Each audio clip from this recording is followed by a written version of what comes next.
give his welcome address.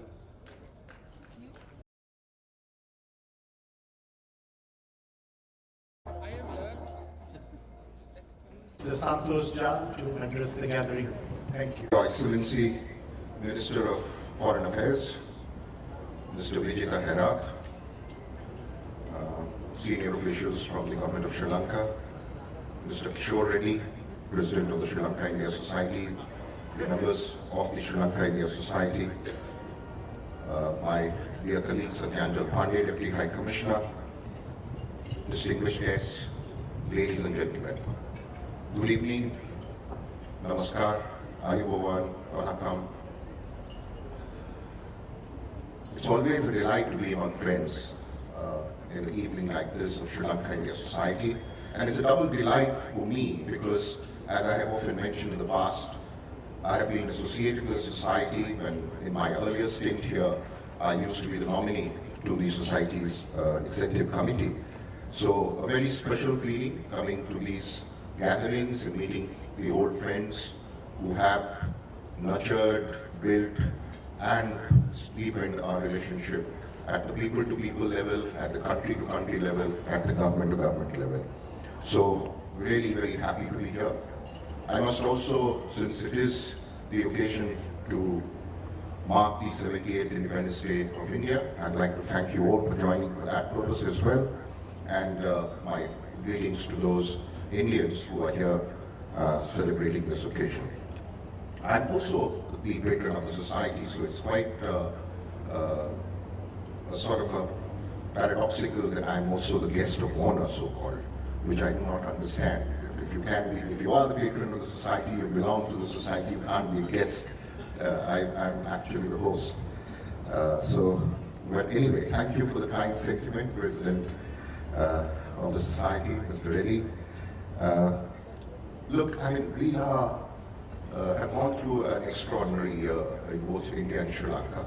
We've had an election in India in June, which saw Prime Minister Modi return to power once again, getting a fresh mandate.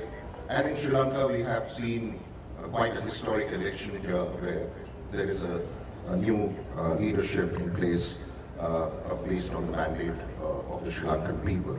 And as we have said in the past, as a fellow democracy, we welcome this mandate of the people of Sri Lanka, we respect it, and we look forward to working with this new government of Sri Lanka in keeping with our age-old tradition of building stronger and deeper ties between our two countries.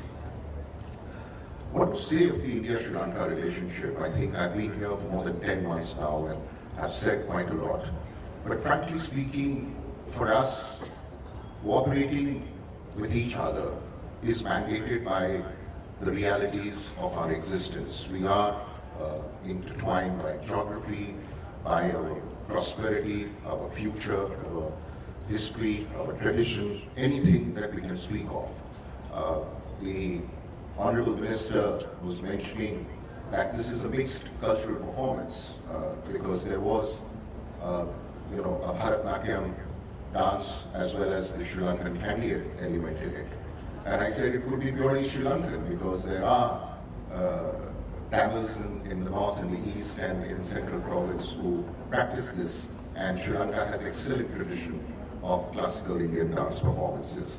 So that is the kind of unity that we have, and that is the kind of very, very fundamental sort of basis that we have in the relationship, that, like it or not, whims and fancies of people cannot change it. We cannot be, thinking in terms of living apart. That's not even crosses your mind, cannot be even imagined, because that's very, very unreal, unnatural.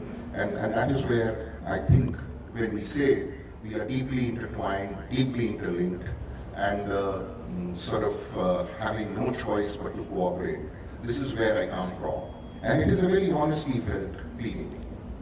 I also must draw your attention to the fact that India, over the years, has been a first responder in the region. Every time we have had a situation in our neighborhood where our friends have needed our support, we have extended it. and clearly have established herself as the most reliable and trusted partner in the region. And Sri Lanka is no exception. We all know what I'm referring to and how many times that has happened over the recent past. I would not like to enumerate that. So there are very clearly very deep bonds that we have, which are inseparable, inextricable. Let me speak a little bit about our relationship. As you know, after the elections, the Foreign Minister of India, Dr. Jaishankar, became the first dignitary to come here, which has now become a tradition to greet the new leadership in the country. His Excellency the President Anura Kumar Disnaike received him. We had bilateral talks with Honorable Vijita Hara, and also he called on the new Prime Minister of Sri Lanka, Mrs. Harni Amarsurya. And we discussed the whole range of issues, as you would imagine. India-Sri Lanka relations now have a very wide gamut. There are projects that we are now pursuing which are of scale and size that were never imagined before and did not seem possible before also. I think the fact that Sri Lanka has greater aspirations and India has greater national capacities, that we've been able to put this all together into our bilateral agenda. We broadly today cooperate on a whole range of issues. If I were to say that there is hardly any aspect of human endeavor that does not touch our relationship, whether it is in terms of working on energy, whether it is in terms of building connectivity, whether we are talking about digitization, bringing greater transparency in governance through digitization or by training and capacity building, whether it is in the field of defense and security, or it is purely trade, economic and investment partnership. So everything that you can imagine is already part of the relationship.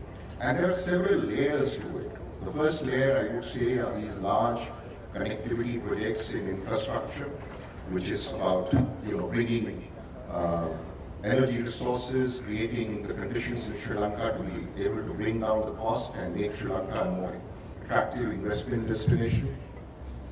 And our approach in this regard has departed from the old model, which is that we would like to get rid of the debt-based infrastructure development that had taken place in the last decade into an investment-based model where there is no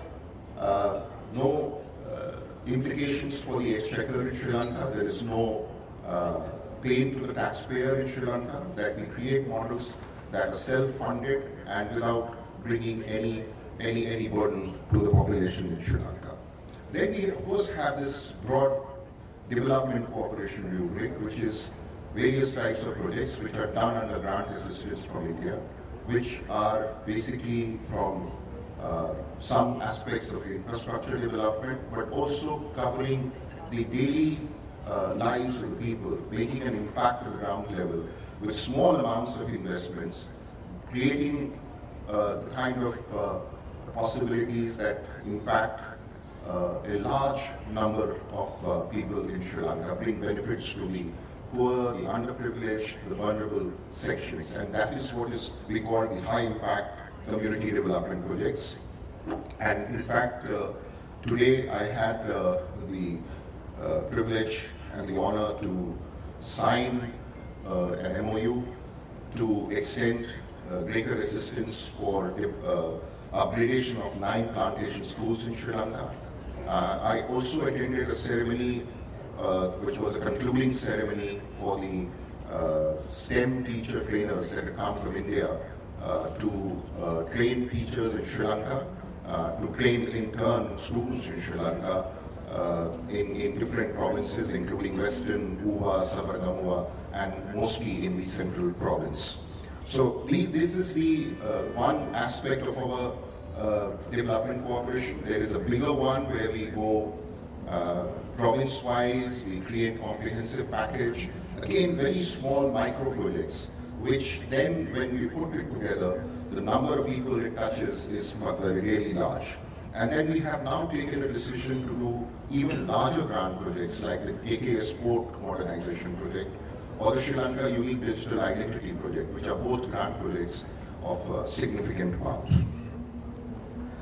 There is one aspect that I have seen great interest in Sri Lanka, and we wish to continue to pursue that, which is capacity building and training.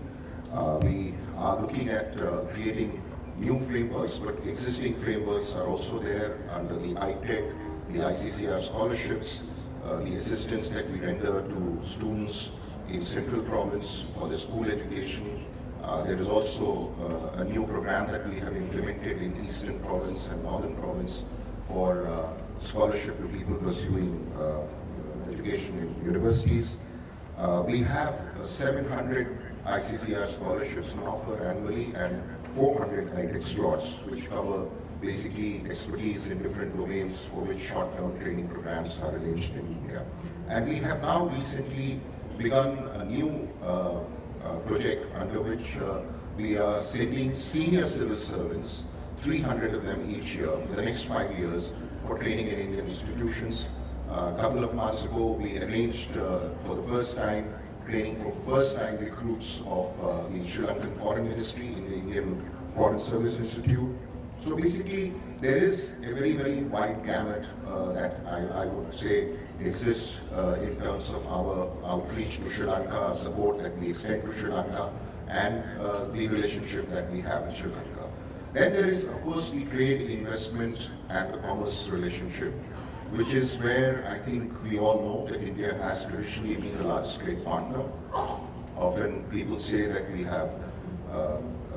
are the largest exporter to Sri Lanka, and Sri Lanka is not the largest exporter to India, and it's a result.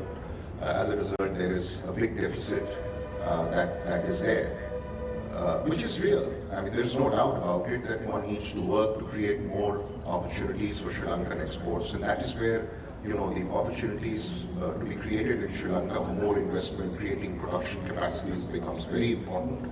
The fact that this has not happened sufficiently is the reason behind the deficit that you have.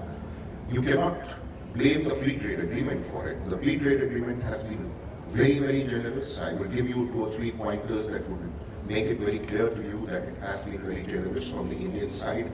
Sri Lanka is the only country which has an FTA with India with almost 99% of tariff lines and zero duty.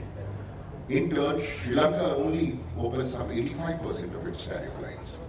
Sri Lanka's economy is about 1/50th of the size of India, while the exports are 1/5 of India's exports to Sri Lanka. So there is, if you look at the capacity of the economy, there is a very, very big differential in the capacity, and yet the differential in the exports from India and exports from Sri Lanka to one another is not very, very large.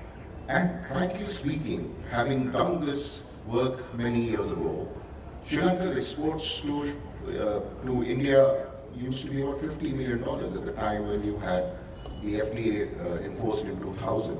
Today it is $1.1 or $1.2 billion.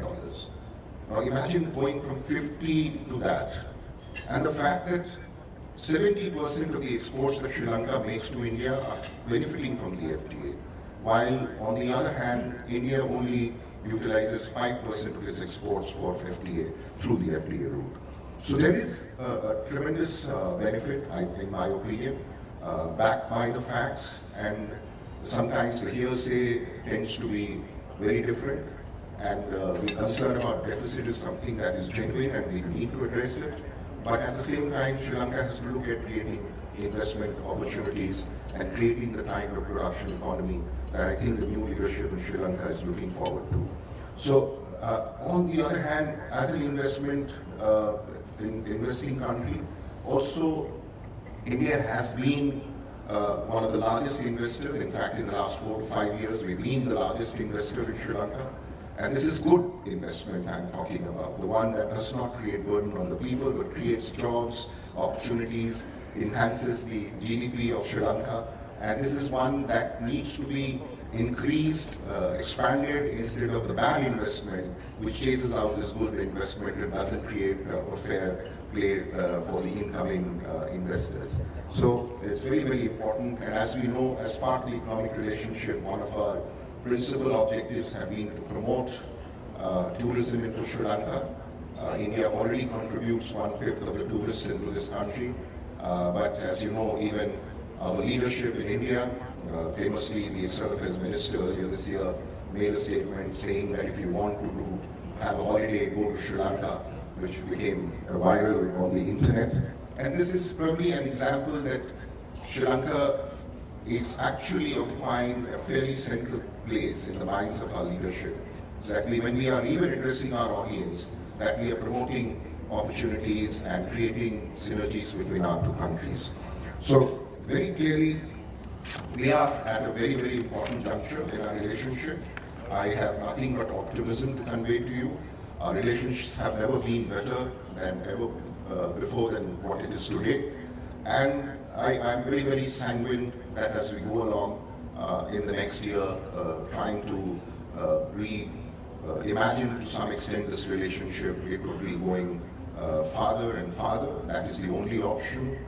That is the only way both countries can aspire to a shared future. That is, I think, our destiny. So I would not take more time. I think this is a long evening, one to enjoy. So I'm really thankful for all of you to come here today and give me the opportunity to also share my thoughts. And I'd like to personally thank the Honorable Foreign Minister. I know how busy it is, multiple portfolios that he's handling, and the fact that he's in the middle of an election, that he could find time to come here. I think for us that is an affirmation that the leadership is definitely looking to India and Sri Lanka relationships getting better and stronger in the future. Thank you. Our Chief Guest, Minister of Foreign Affairs, Honorable Vijay Hera, High Commissioner of India to Sri Lanka, His Excellency Santosh Jha, Madam Tanuja Jha, Attorney General Honorable Harinder Ansingha, Deputy High Commissioner of India to Sri Lanka, Dr. Satyanjal Pandey, members of the diplomatic community, distinguished dignitaries, members of the Sri Lanka India Society, ladies and gentlemen, I always refer to all of you present here as friends of India. So welcome to this evening. I'm extremely humbled to address this esteemed gathering as the president of one of the oldest and the largest friendship society. It is my privilege to welcome you this evening, and its society's honor that you join us today for dinner to commemorate the 78th Independence Day of India. It is also 75 years since the society was first formed in 1949. Culture and people-to-people relationships is something that the society had been working on. And in the past 75 years, there's lots of presidents, lots of members of the society who had put in a lot of effort to bring the society to this level. May I request all of you to please join me in giving them a round of applause.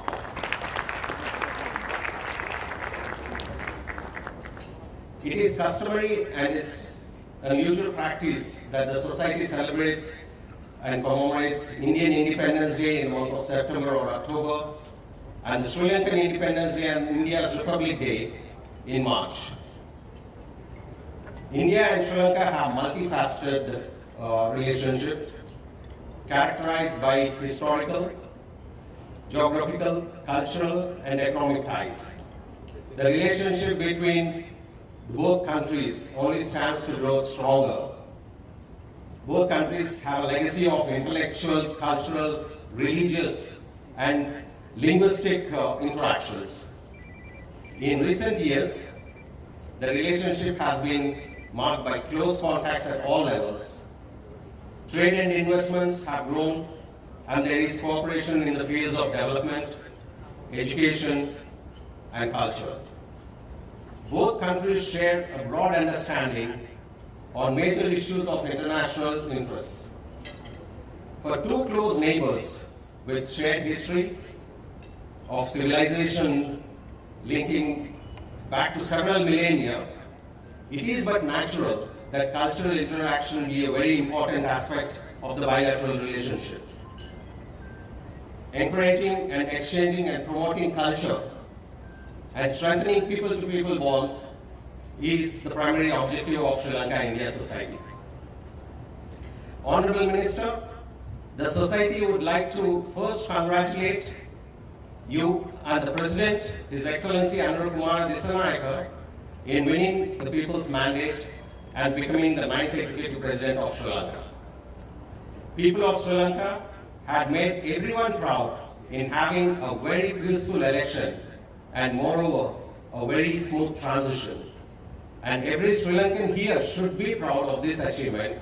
And I request all of you to give yourselves a round of applause.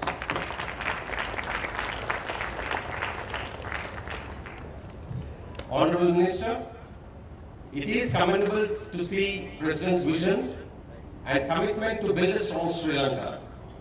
Tonight, I would like to focus on the phrase that resonates deeply with all of us here, and most of us present here have repeatedly heard this phrase from President Dissanayake, "Api Rata Hadamu," which means let's build our nation.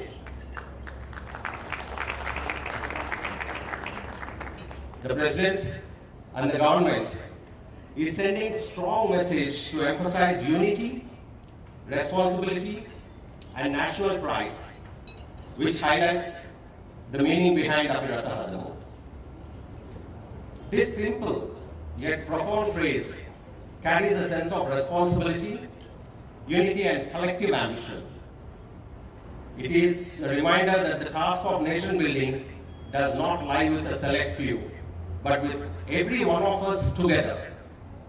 Both India and Sri Lanka can work closely for the benefit of the people and the entire region. I would like to highlight here the togetherness.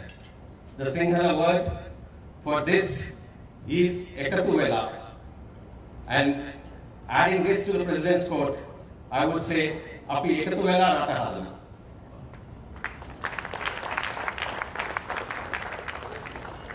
We believe people-to-people and cultural links constitute one of the cardinal pillars of our relationship and would lead to the cross-pollination of thoughts and ideas. Sharing of knowledge will nurture diversity and common prosperity.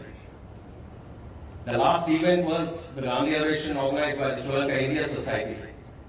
Before that, we did do a blood donation camp, and the Society also will be continuing to help old age homes along with the support we receive from the Indian CEO Forum.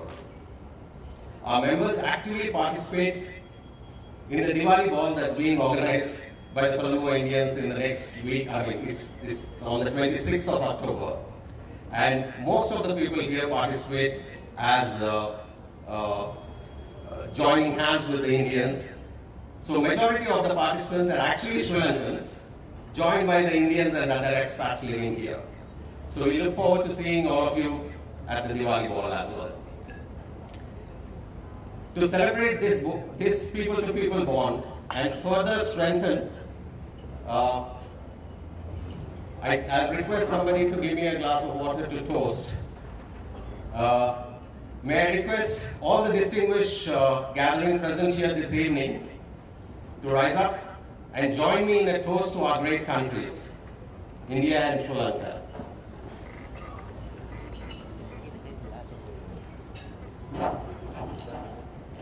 We wish Sri Lanka and India peace, happiness, and prosperity today and in the future, and to the enduring friendship and partnership between both the countries, to our countries, Sri Lanka and India.